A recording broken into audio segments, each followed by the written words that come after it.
Okay, that's enough for me. I'm delighted to introduce our first speaker, Tom, who has in fact 2 slots today. You have a double dose of Tom. Tom is managing director and co-founder of Wholegrain Digital. And just by quick way of intro, Tom is has been active in sustainable design since the early 2000s. He created the first online design guide.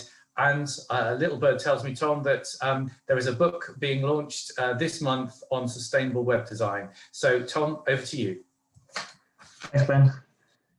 Yeah, so Wholegrain Digital is a company that I run. It's a web design and development agency that's very much focused on sort of sustainability and social justice. And we've been going since 2007, so 14 years now. And very much from the beginning of it, one of the reasons we wanted to start the company was actually sort of an experiment to find out whether business really can be sustainable, very much aligned with what Business Declares stands for, but to run it as a real life experiment and sort of put my own money where my mouth was, rather than saying business is the problem, to say, no, business can be the solution.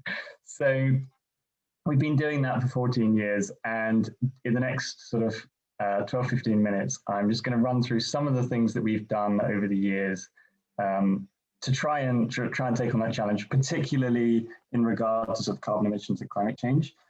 So I'm not going to go through everything that we've done, but I'll go through a few highlights. So if we move on to the next slide, to just give you a bit of context to who we are. So we're a digital service business. So obviously, we don't have to deal with some of the complexities that other companies do in terms of like manufacturing, transporting products and so on. It's all digital, but I think that's aligned with many people on this call. We're a small business, so depending on which year you're looking at, sort of 15 to 20 employees. And yes, let's move on to the next slide, and I'll start talking through the things that we've been looking at over the years. So one of the first things that we looked at years ago in terms of reducing our carbon footprint was office energy. It sort of occurred to us straight away that sort of office space is not just expensive, but the more you've got, the more energy it uses. So we actually started using sort of collaborative shared workspaces over a decade ago when they were still quite a new concept. And it's worked really well for us. But one of the challenges we found is that by working in shared spaces, you get 2 problems. One is that you don't have control over the energy bills, and 2, you don't have any data about the energy necessarily. So we've always tried to sort of shop around and find a workspace that actually kind of aligns with our own ethos, and that therefore they've already made the commitment themselves to use renewable energy to power the workspace. And that's like it's a hard criteria for us, that we won't move in unless they meet that criteria.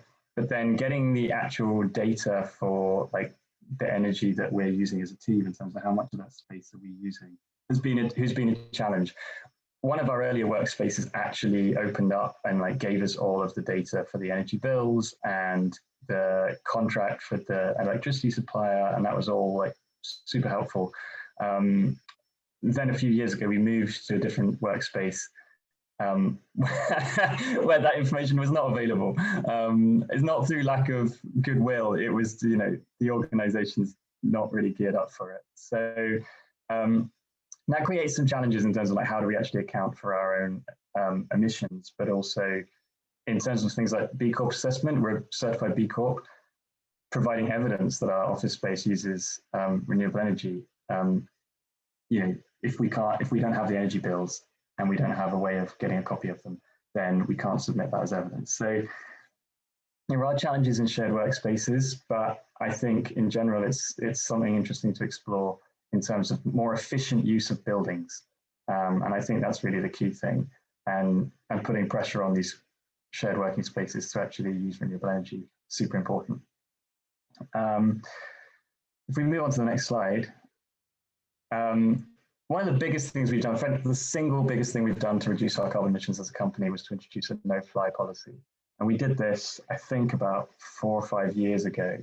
And the image on the right is actually a German campaign to get companies to do this. And they've got you can use Google Translate, translate it into English, but it's got some really good information on there to kind of guide you through what to think about. And they've got different tiers. So you have like a blanket no-fly policy, or you could have a policy that says, okay, we won't fly to neighboring countries, for example, or we won't use internal flights. So there's sort of different levels that you could apply depending on what fits for your business. But we just really started with the question, like, why do we fly? Are there alternatives, and can we stop? And these three questions basically led us to the conclusion that as a digital service business, the reasons that we fly are all non-essential. Some of them could be classified as jollies, and and the ones that are actually like genuinely business related, it's like, well, you know, a lot of it we could do by video calls, or if it's neighboring countries, we can take the train, which we have done over the last few years. You know, we've done some international travel by train, and it's worked really well. So that's a really key thing to think about. If, you know, just ask yourself the hard question of like, how much of our flying is really, really essential, and could we introduce some sort of policy to limit that? If we go on to the next slide, Ben. This is one I'm just going to flag up as something we've tried that didn't work. So we introduced a carbon tax, I think 4 years ago, and at the time we looked at sort of EU guidance on this, and it was about £30 a tonne. And the idea is that basically you kind of, if in the absence of governments introducing a carbon tax, you say to yourselves, well, okay, well, we'll just kind of create an internal market where high carbon activities are more expensive, and therefore we're less likely to do them. And I think it's the reason I put it here is I think that for some organizations this could really work. For us as a small business, where the key kind of purchasing decisions are made by, you know, a couple of people, including me, and where the money, you know, the money from our own internal carbon tax was going towards a climate change charity. So actually, in a way, we didn't mind spending that money. It meant that the incentives weren't really aligned with the behaviors we were trying to create. But I do think that in some organizations, this could be a really interesting idea where you've got like departmental budgets, for example, and they want to make the most of those budgets, then this sort of carbon tax could actually be quite effective. If we move on to the next slide. And one thing I'd just say as well is that I'll share these slides afterwards, and I've got links to some sort of related reading materials on a lot of these that are linked at the bottom of each slide. So I mentioned using a sort of shared workspace, but the other side of the same coin, and particularly, you know, over the past 12 months, has been home working. And that creates another challenge, because I think, you know, a lot of businesses in the past have not really accounted for the energy and the emissions of home working. We've been trying to do it for a few years, and we've found it quite challenging. You know, how do you know how much energy is being used? How do you quantify whether that energy is actually extra energy that like wouldn't have been used if they were not at home? And is that even something worth talking about? And then there's a privacy issue about, if we want to gather this data from people's homes, do they have to give us that data or not? What we've kind of found is that actually just making it voluntary, but really making the case to everybody in the team of like why this is important, has been quite effective. And we get most people are quite happy to share the data from their energy bills, so that we can actually include it in our carbon accounting. But for anybody that doesn't feel comfortable, that's fine. There's no pressure. We just use an average of everybody else to account for them. But the single biggest thing we've done here to make a change is introduce a renewable energy incentive. So several years ago, we introduced an incentive where you could either get £200 for switching to a renewable energy supplier at home, or you could get an extra day of annual leave for having renewable energy at home. What we found was that it was a very kind of slow takeoff for this, and initially not many people actually made the switch, but the main barrier seems to be that people think that switching energy suppliers is really, really difficult. And once a couple of people had done it, it suddenly snowballed, and now 100% of our team have renewable energy tariffs at home. And out of 18 people that currently work in our team, only 4 people had renewable energy tariffs at home prior to being offered this incentive. So that's 14 people that have switched because of it. And they've all switched for the annual leave. £200, no one really seemed to care. It wasn't worth the hassle, or they didn't think it was worth the hassle. but an extra day of holiday every year, that seems worth making the switch for. So this has really made a big difference, and I think it's probably one of the most successful initiatives. So definitely something that I'd recommend considering. If we move to the next slide, just one quick thing, climate perks. We really tried to look outside of like what we're doing as a company and look at the team as like a group of individuals. And one thing we found is that actually a big part of our carbon footprint is not just the business operations, but people flying on holiday. So we've got a team of people who are really kind of passionate about climate change, and then we all go off on holiday on an airplane. It's somewhat contradictory. So we introduced Climate Perks, which is run by a charity called Possible, and it's basically kind of a scheme whereby you get extra time for traveling by train or by bus for international holidays each year. And I think it's a good scheme to look at if you just look up climateperks.com. If we move to the next slide. So just a couple of ongoing challenges that we've got. We go on to the first one of these. We wanted to try and build our own renewables. It's one thing like signing up for your renewable energy tariffs, but what we wanted to do as a company was actually say we've added enough capacity to the grid to supply our own energy. Problem is we don't have our own roof or land.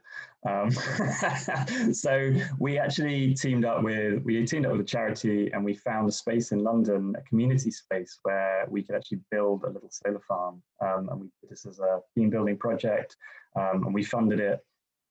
And that was really, really exciting. In the end, it failed miserably because of a dispute with the landlord. And it sadly ended up having to be dismantled. But nevertheless, this is something we want to still do, and we're sort of looking at for the future. I think it's a nice idea to think about by actually contributing capacity, not just buying energy. So if we go to the next slide, and commuting, obviously this year has been a massive impact. We found that even with our no-fly policy, we travel 120,000 kilometers a year as a team. That's a long way. 95% of it's commuting. A lot of our team, even though we're a London-based agency, don't live in central London. They live like out in the home counties or even further afield in some cases. So COVID-19, where we've been mostly working from home, has reduced our emissions by 40%. And we factored into that the additional impact of video calls. So that's a huge reduction. And we thought that we was like kind of struggling to reduce our emissions after all the other things we've done. And then this showed us how much we could do even further. So another challenge for like looking ahead is when things go back more to normal, how do we try to retain these kind of carbon savings, but also get the benefits of human contact and so on that we used to have. If we could go to the next slide then. Heating is another challenge. Gas boilers inherently run on fossil fuels. We don't have a solution to that now, so I'm just putting it out there that this is something that is hard to solve as a business. Next slide. And purchases. This is really difficult. Maybe, I don't know whether Compare Your Footprint will talk about this, but there's lots of little things we buy that are really hard to deal with in terms of carbon emissions. The only thing we've really taken a stand on is like IT equipment, and have a policy for buying refurbished. That IT equipment has a huge carbon footprint.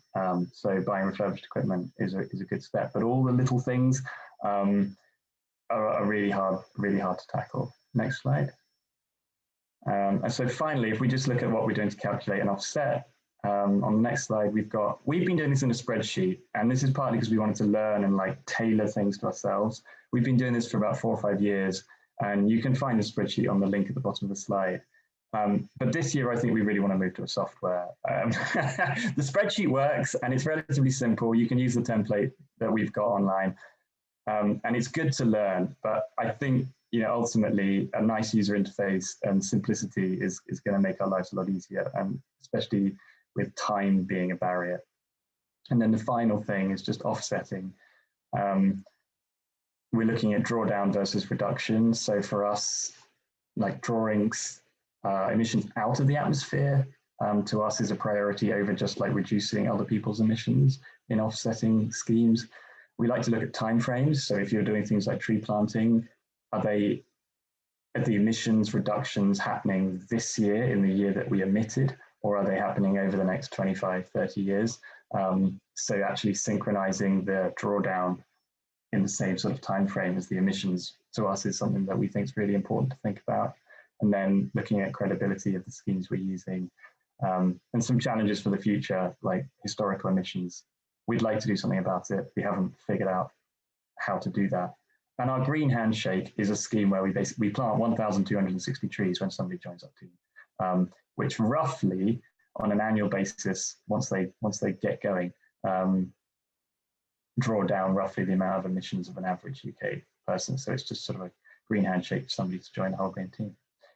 I think that's the end of my first presentation, but hopefully it's given you a good flavor of like the sorts of things that we've done on an operational level as a business to reduce our emissions. Fantastic, thank you, Tom. That was really insightful. I love I guess the detail, the nitty gritty. I mean, this stuff just means you have to deal with detail, doesn't it? And Absolutely. you got right into that. I also thought the voluntary carbon tax, I've not come across that before. I'm really, that was a really bold move. I know you said it probably didn't work, but the fact that you actually tried it, and I'm sure you'll try it again, and we'll find a way. But yeah, calculating the externalities of what you do and paying for them in the carbon tax thing is a really bold move. So I'm very interested in that. Thank you. Let's